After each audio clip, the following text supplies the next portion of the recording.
Halo semua, apa kabar? Aku harap kalian baik-baik saja ya. Setelah kemarin day one, sekarang kita lanjut ke day two. Masih tentang nafkah ya. So, yang belum kenal, halo, saya Andika Tegar. Alhamdulillahirrabbilalamin. Eh, di bulan puasa ini, saya akan membagikan tentang nafkah gitu ya. Sebelum mulai ngopi dulu, bismillah. Ini one shoot, one okay, no cut, no edit.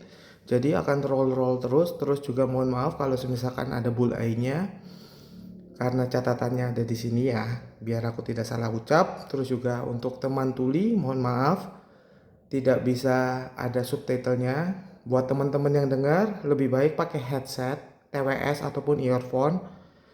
Usahakan mendengarkan dari awal sampai akhir, oke? Bismillahirrahmanirrahim, kita mulai ya. Welcome to Ngopi, ngobrolin perkara tentang keimanan dan keilmuan. Kemarin kita sudah bahas apa itu nafkah. Hari ini kita naik level.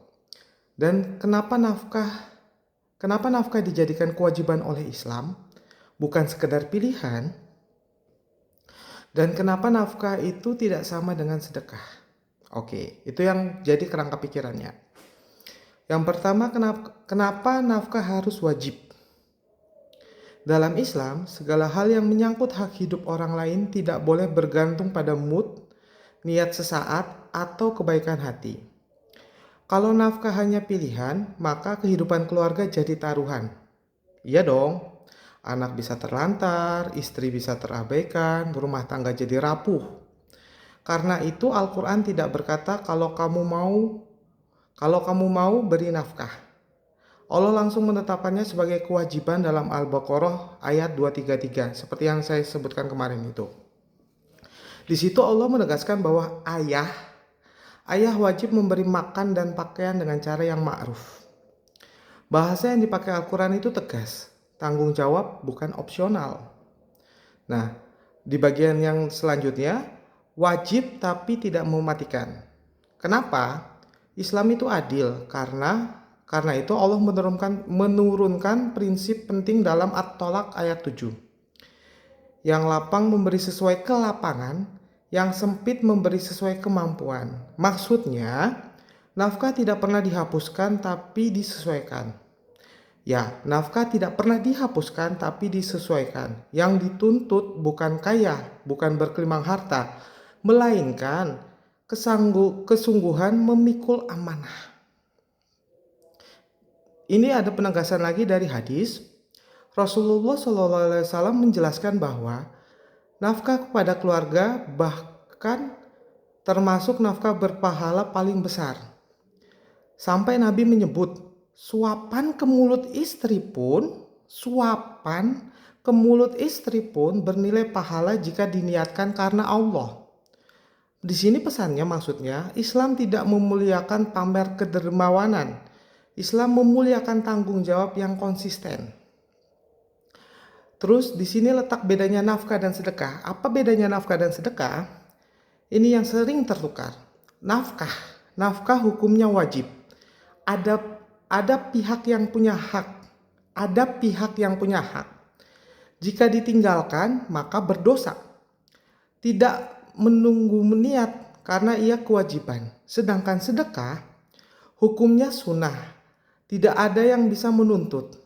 Berpahala jika dilakukan, tidak berdosa jika ditinggalkan.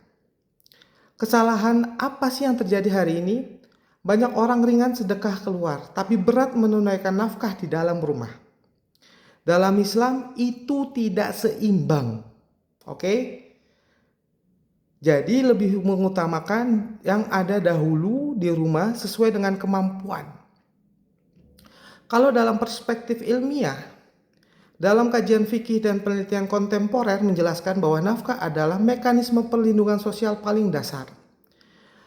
Penelitian bereputasi atau jurnal terindeks Scopus menunjukkan stabilitas keluarga lebih kuat ditentukan oleh kepastian tanggung jawab, rasa aman ekonomi, konsistensi peran, bukan semata besar kecilnya penghasilan.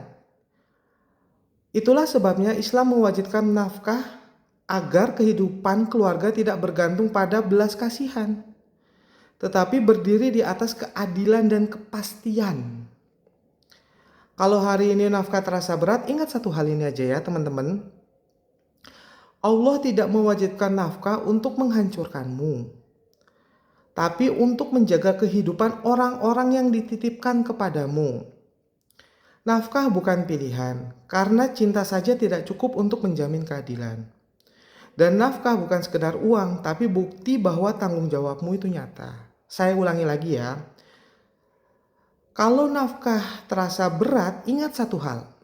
Allah tidak mewajibkan nafkah untuk menghancurkanmu, tapi untuk menjaga kehidupan orang-orang yang dititipkan kepadamu.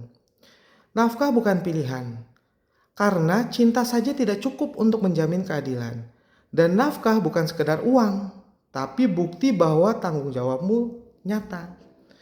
So, itu yang bisa Andika Tegar berikan.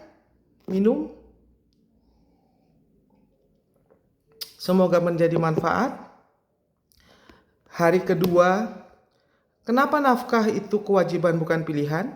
Mudah-mudahan bisa tersiar dengan baik. Ini sudah saya rangkum dengan simple, dengan sesimpel mungkin.